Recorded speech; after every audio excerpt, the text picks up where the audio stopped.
No início do século XIX, a Europa vivia uma transformação que não era apenas militar, era estrutural. O continente que durante séculos se organizara em torno de monarquias absolutas, começava a experimentar abalos profundos. A Revolução Francesa, iniciada em 1789, não fora apenas uma mudança de governo, fora uma ruptura simbólica, um rei executado, uma aristocracia humilhada. A ideia de que o poder não vinha mais exclusivamente do sangue, mas da nação. Essas ideias atravessaram fronteiras. Elas não respeitavam tratados. Espalhavam-se como inquietação. Ao longo da década de 1790, a França revolucionária enfrentou coalizões europeias. Reinos temiam que o exemplo francês se tornasse contagioso. Mas o que começou como revolução interna transformou-se, poucos anos depois, em projeto expansionista sob liderança de um homem que reunia ambição, disciplina militar e habilidade estratégica: Napoleão Bonaparte. Napoleão não era apenas general. Era reorganizador de sistemas, reformador jurídico, construtor de alianças sob pressão. Ao tornar-se imperador em 1804, consolidou a França como potência continental dominante. Mas havia um obstáculo que ele não conseguia eliminar: a Inglaterra. A Inglaterra dominava os mares. E quem dominava os mares controlava o comércio global. Após a derrota naval francesa na Batalha de Trafalgar, em 1805, tornou-se evidente que Napoleão dificilmente conseguiria invadir diretamente o território britânico. Então decidiu atacá-lo de outra forma. Em 1806, decretou o bloqueio continental. A ordem era simples em formulação, mas complexa em consequência. Nenhuma nação europeia poderia manter comércio com a Inglaterra. Portos fechados, navios proibidos, produtos britânicos bloqueados. Na teoria, isso sufocaria economicamente os ingleses. Na prática, criava dilemas quase insolúveis para países cuja economia dependia do comércio marítimo. Portugal era um deles. Desde o século XIV, Portugal mantinha aliança formal com a Inglaterra. Era uma das alianças diplomáticas mais antigas da Europa. Ao longo dos séculos, essa parceria garantira proteção naval e estabilidade comercial. O vinho português era exportado para a Inglaterra. Produtos britânicos abasteciam Lisboa. A marinha inglesa protegia rotas atlânticas. Romper com a Inglaterra significava quebrar uma estrutura econômica consolidada.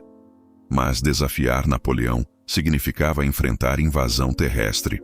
Portugal encontrava-se geograficamente vulnerável.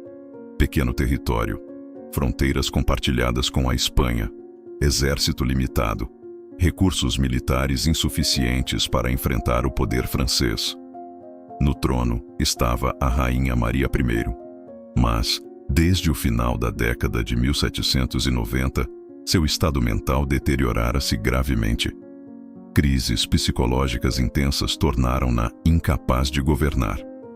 Quem assumia as decisões era seu filho, o príncipe regente Dom João. Dom João não possuía o perfil heróico que a história muitas vezes romantiza. Não era carismático como líderes revolucionários. Não era militar brilhante. Era reservado, cauteloso, frequentemente indeciso. Mas possuía uma característica decisiva naquele momento: instinto de preservação. Ele compreendia que resistir militarmente a Napoleão seria desastroso. Portugal não tinha força para uma guerra continental prolongada. E Napoleão não ameaçava apenas ocupar território. Ele desmontava dinastias, reconfigurava governos, instalava parentes no poder. A Espanha, poucos anos depois, seria exemplo disso. Em 1807, as pressões tornaram-se insustentáveis. Napoleão firmou acordo com a Espanha, o Tratado de Fontainebleau, autorizando tropas francesas a atravessarem território espanhol para invadir Portugal. Não era mais ameaça diplomática, era movimentação militar real. A corte portuguesa enfrentava 3 opções: romper com a Inglaterra e aderir ao bloqueio continental. Resistir militarmente à França, retirar-se. A primeira opção arruinaria o comércio e enfraqueceria estruturalmente o Império Português. A segunda provavelmente levaria à ocupação e possível deposição da dinastia. Restava a terceira, mas a terceira era inédita: transferir a sede da monarquia para o Brasil. A ideia não surgiu naquele instante. Desde o século XVIII, diplomatas portugueses já haviam cogitado a possibilidade de deslocar o centro imperial para a América, caso a Europa se tornasse instável. O Brasil era vasto, produtivo, distante das guerras europeias, fonte principal de riqueza do império. Mas cogitar é diferente de executar. Executar significava assumir que a Europa deixara de ser segura. Significava transformar colônia em centro. Significava inverter a lógica imperial. A decisão foi tomada em clima de urgência, e não como ato heróico, mas como estratégia de sobrevivência. Dom João decidiu partir. Levaria consigo a família real, ministros, funcionários administrativos, militares, arquivos do Estado, tesouro da coroa. A operação exigiu coordenação complexa. Navios precisavam ser preparados rapidamente. Documentos essenciais selecionados. Objetos de valor protegidos. A Marinha Britânica ofereceu escolta. Esse detalhe é fundamental. Sem o apoio inglês, a travessia seria vulnerável à interceptação francesa. Em novembro de 1807, Lisboa começou a viver dias de tensão contida. Carruagens atravessavam a cidade carregando baús lacrados. Funcionários transportavam papéis oficiais. Obras de arte eram embaladas às pressas. A população percebia movimentação incomum, mas não tinha plena consciência do que estava prestes a acontecer.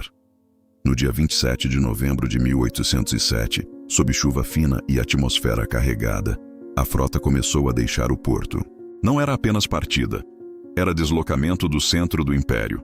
Poucos dias depois, tropas francesas entrariam em Lisboa. A corte portuguesa já estaria em alto mar.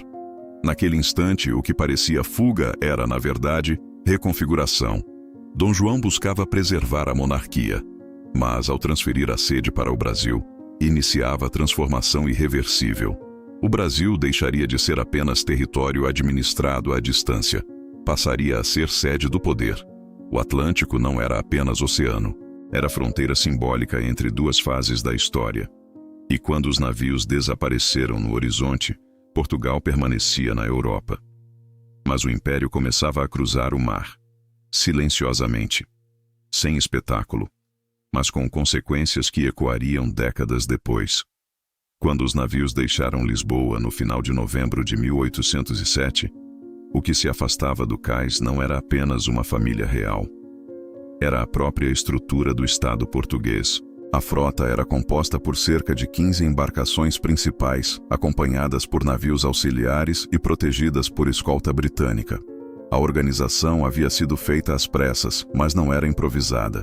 Tratava-se de uma retirada estratégica cuidadosamente calculada. A bordo estavam milhares de pessoas, não apenas nobres, mas funcionários administrativos, militares, conselheiros, membros do clero, criados, comerciantes ligados à corte e familiares de oficiais. Estima-se que entre 10 e 15 mil indivíduos cruzaram o Atlântico naquele momento. O embarque não ocorreu de forma harmoniosa. Houve confusão. Houve correria. Houve famílias separadas. Houve bens abandonados. Relatos de época descrevem o porto tomado por tensão silenciosa. Parte da população sentia abandono. Outra parte compreendia que a presença da monarquia talvez garantisse continuidade da soberania portuguesa. Poucos dias depois da partida da frota, as tropas francesas comandadas por Junot entraram em Lisboa. Encontraram um reino sem seu governo. Napoleão conquistara território, mas não capturara o trono. O centro do poder já estava no oceano. A travessia do Atlântico não foi confortável. Os navios estavam superlotados.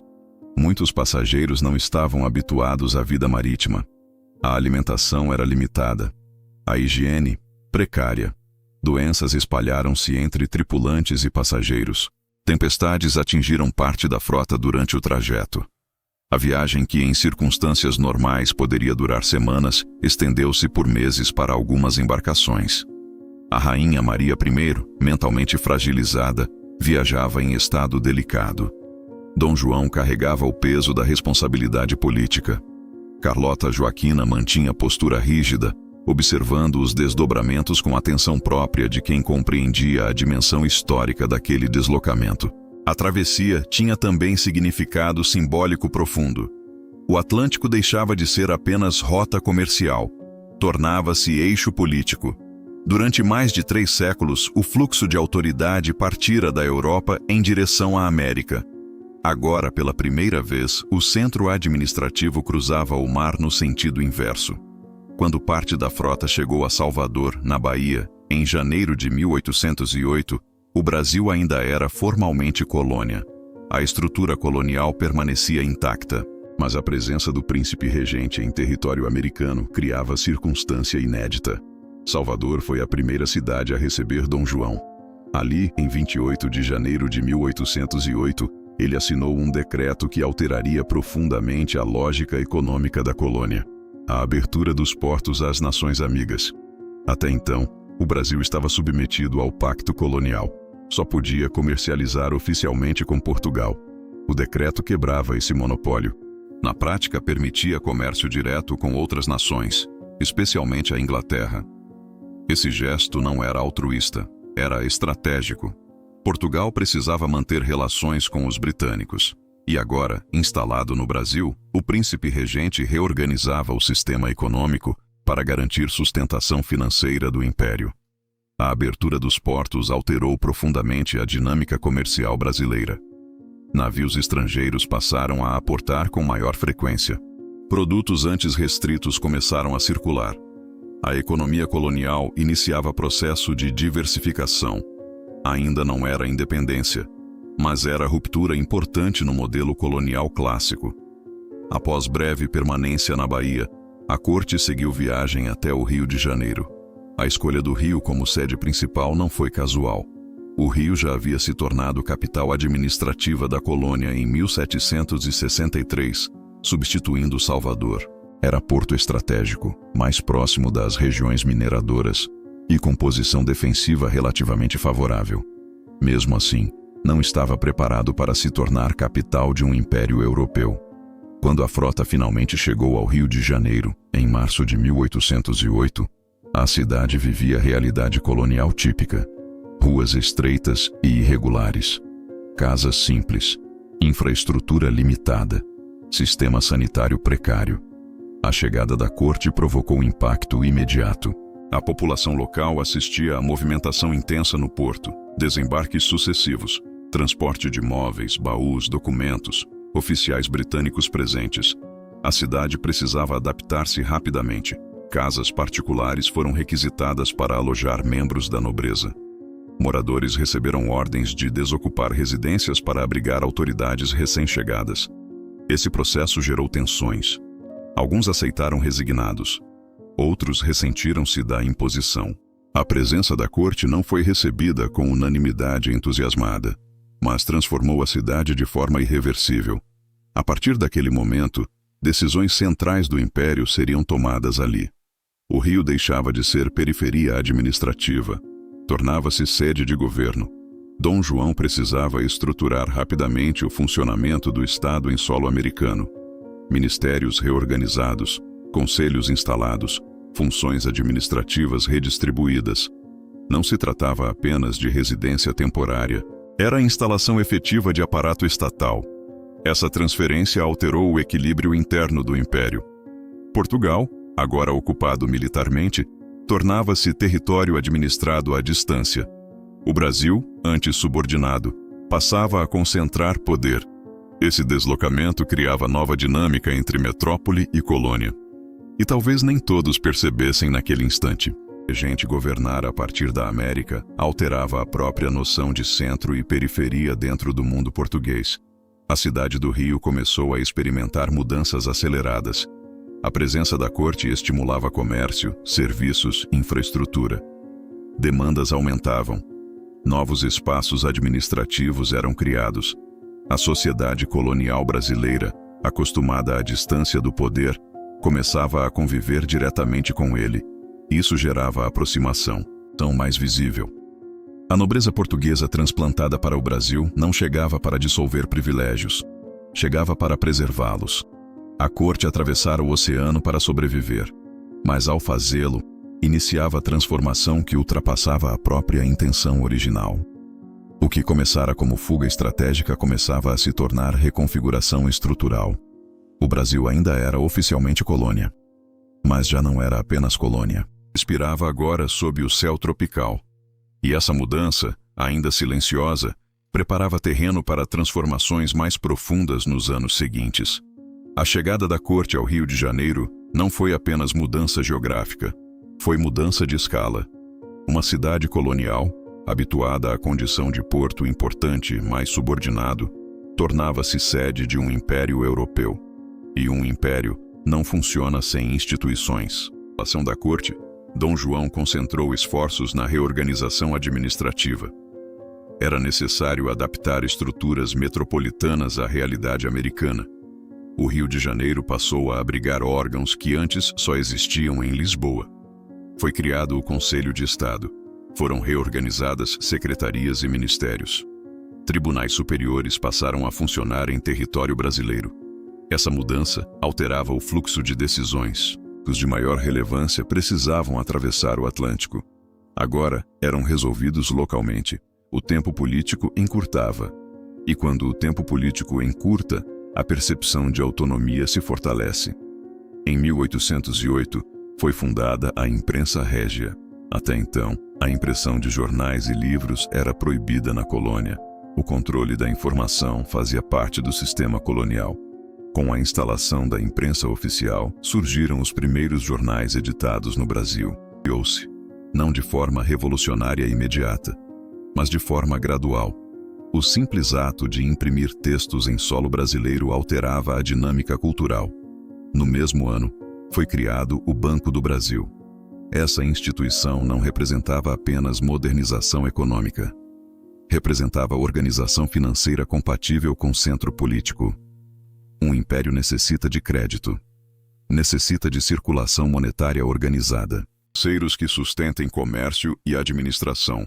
O Rio deixava de ser apenas porto exportador, passava a integrar sistema financeiro mais complexo. Também foram fundadas instituições culturais e científicas. A Biblioteca Real, trazida de Portugal, tornou-se base para o que hoje é a Biblioteca Nacional. O Jardim Botânico foi criado para aclimatar espécies e estudar plantas de interesse econômico.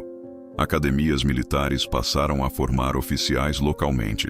Esses movimentos não eram gestos simbólicos, eram necessidade administrativa, mas produziram consequência profunda. O Brasil começava a experimentar infraestrutura de Estado. Entre 1808 e 1815, a presença da corte acelerou mudanças urbanas no Rio de Janeiro. Ruas foram alargadas, novas construções erguidas, residências adaptadas para padrões aristocráticos europeus. A cidade passou a concentrar fluxo diplomático internacional. Representantes estrangeiros passaram a residir ali. A vida social também se transformou. Bailes, cerimônias oficiais, audiências públicas. A elite local passou a frequentar ambientes antes restritos à metrópole. Essa convivência com o poder alterava a autoimagem das elites brasileiras. A proximidade física com o príncipe regente criava oportunidades. Criava redes de influência. Criava participação direta nas decisões. Mas nem todos os setores da sociedade experimentavam benefícios. A escravidão continuava sendo base da economia. A estrutura social permanecia rigidamente hierarquizada. A chegada da corte não significou ruptura com o modelo escravista. Significou adaptação dele à nova centralidade. Enquanto instituições eram fundadas, trabalhadores escravizados continuavam sustentando infraestrutura urbana e agrícola. Essa ambiguidade acompanharia o Brasil nas décadas seguintes. Em 1815, ocorreu mudança decisiva. Com o fim das guerras napoleônicas e a reorganização política da Europa, Dom João elevou o Brasil à condição de Reino Unido, a Portugal e Algarves. Não era mais formalmente colônia, era parte integrante de uma monarquia pluricontinental. Essa elevação tinha objetivo diplomático: fortalecer a posição portuguesa nas negociações europeias. Mas, ao mesmo tempo, tinha efeito interno profundo. O Brasil deixava oficialmente a categoria colonial. A transformação jurídica consolidava aquilo que já vinha ocorrendo na prática. O centro político estava no Rio. O Brasil era a sede. Essa experiência de centralidade produziu algo invisível, mas poderoso. Produziu memória. Durante mais de uma década, o território americano fora centro do império. Isso alterou expectativas, alterou percepção de importância, alterou ambições. Portugal, após libertar-se da ocupação francesa, enfrentava dificuldades econômicas e instabilidade política. Enquanto isso, o Brasil vivia a fase de reorganização institucional, sob presença direta do monarca. Quando Dom João foi coroado rei, em 1816, após a morte de Maria I, o trono encontrava-se na América. Era situação inédita na história europeia moderna. Um reino europeu governado a partir de colônia transformada em sede.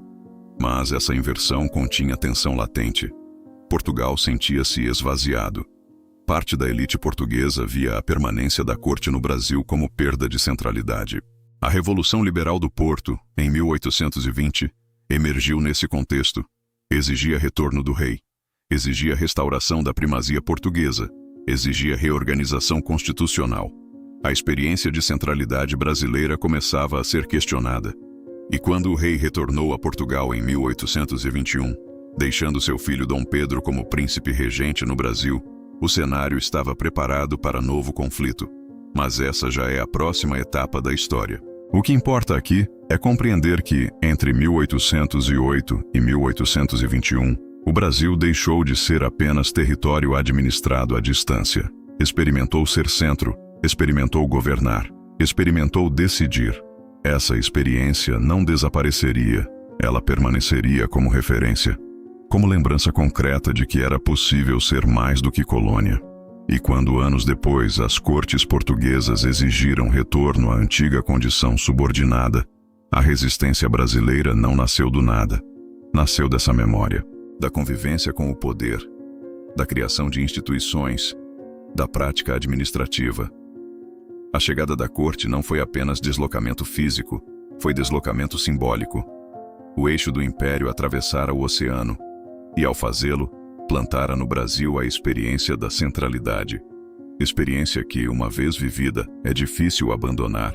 Em 1820, enquanto o Brasil vivia ainda os efeitos da centralidade política conquistada desde 1808, Portugal mergulhava em instabilidade. A Revolução Liberal do Porto não surgiu por acaso. Ela foi resposta a anos de crise econômica, ressentimento político e sensação de esvaziamento nacional. Desde a partida da corte em 1807, Portugal vivera sob ocupação francesa, depois sob forte influência britânica. A economia estava fragilizada. O comércio sofrera impactos profundos, e simbolicamente o reino parecia governado à distância. O centro político encontrava-se no Rio de Janeiro. Para parte significativa das elites portuguesas, isso era inaceitável. A Revolução Liberal exigia três coisas fundamentais: uma Constituição, limitação do poder absolutista e o retorno imediato do rei a Lisboa. Não se tratava apenas de reorganização interna. Tratava-se de restaurar a hierarquia imperial. Portugal precisava voltar a ser centro, e isso implicava redefinir o papel do Brasil. Em 1821, pressionado pelos acontecimentos, Dom João VI decidiu retornar à Europa. A decisão foi estratégica. Permanecer poderia significar ruptura com Portugal. Retornar poderia preservar a unidade do império. Mas o retorno não apagaria o que já havia sido vivido no Brasil. Antes de partir, Dom João deixou seu filho, Dom Pedro de Alcântara, como príncipe regente no Brasil. A escolha não foi improvisada. Era a tentativa de manter estabilidade no território americano, enquanto o rei enfrentava a reorganização constitucional em Lisboa. Dom Pedro tinha apenas 22 anos. Não possuía longa experiência administrativa. Mas crescera em meio à transformação que o Brasil vivera desde 1808. Conhecia a realidade local. Conhecia as elites brasileiras. E, sobretudo, conhecia a experiência de centralidade. Quando Dom João embarcou de volta para Portugal, em abril de 1821, o Rio de Janeiro assistiu novamente à saída de uma frota real. Mas o contexto era diferente de 1807. Não era fuga, era retorno político. Ainda assim, Havia incerteza. A pergunta silenciosa era inevitável. O Brasil voltaria à condição anterior? As cortes portuguesas iniciaram imediatamente debates sobre reorganização do Império. E as decisões que começaram a ser tomadas em Lisboa sinalizavam intenção clara: reduzir o Brasil novamente à condição de colônia subordinada. Tribunais criados no Rio poderiam ser dissolvidos. Órgãos administrativos seriam subordinados diretamente a Lisboa. Províncias poderiam se comunicar sem intermediação do príncipe regente. Essa fragmentação administrativa enfraqueceria a unidade construída ao longo da década anterior. Para as elites brasileiras, aquilo soava como retrocesso. Não se falava ainda, amplamente, em independência total. Falava-se em autonomia preservada, em manter o que havia sido conquistado desde 1808, em não aceitar retorno ao modelo colonial clássico. A tensão começou a crescer. Enquanto em Lisboa se discutia a Constituição, no Brasil discutia-se autoridade. Dom Pedro encontrava-se no centro dessa disputa. As cortes exigiam seu retorno imediato a Portugal. O argumento era constitucional. O príncipe deveria participar da reorganização política da monarquia. Mas, na prática, seu retorno significaria esvaziar o poder no Brasil. Sem o regente, decisões passariam a ser tomadas diretamente de Lisboa. A experiência de centralidade construída ao longo de 13 anos poderia ser desfeita em poucos decretos. O conflito não era apenas institucional, era psicológico. O Brasil já experimentara ser sede, experimentara decidir, experimentara organizar instituições próprias. Aceitar a reversão não seria simples. Em 9 de janeiro de 1822, diante de pressões crescentes, Dom Pedro tomou decisão que alteraria definitivamente o curso dos acontecimentos. Após receber abaixo-assinados e manifestações de apoio de setores da elite brasileira, declarou: "Se é para o bem de todos e felicidade geral da nação, estou pronto. Digam ao povo que fico." O chamado Dia do Fico não foi ato revolucionário armado. Foi gesto político calculado, mas gesto carregado de consequência. Ao permanecer no Brasil, Dom Pedro desafiava diretamente as cortes portuguesas. E, ao fazê-lo, transformava a disputa administrativa em conflito de soberania. A partir dali, o processo acelerou. As cortes endureceram. Novas ordens foram enviadas. Tentativas de fragmentar o território brasileiro tornaram-se mais explícitas. Mas o Brasil já não era o mesmo de 1807. A experiência da corte no Rio havia criado algo que não podia ser simplesmente apagado: criar a expectativa de autonomia, criar redes políticas locais, criar a consciência de unidade territorial sob a autoridade central instalada na América. O processo que levaria ao 7 de setembro de 1822 não começou naquele riacho. Começou muito antes. Começou quando o centro do Império atravessou o Atlântico. Começou quando instituições foram fundadas no Rio. Começou quando o Brasil deixou de ser apenas periferia. A volta do rei a Portugal, em vez de restaurar a antiga hierarquia, revelou algo irreversível. O equilíbrio do Império havia mudado. Portugal queria retomar controle. O Brasil já havia experimentado governar. E quando uma sociedade experimenta governar-se, mesmo sob monarquia, a memória dessa experiência permanece. Entre 1808 e 1821, o Brasil foi sede. Entre 1821 e 1822, decidiu se continuaria subordinado. A semente da independência não brotou de um gesto impulsivo. Ela germinou ao longo de 13 anos de centralidade política.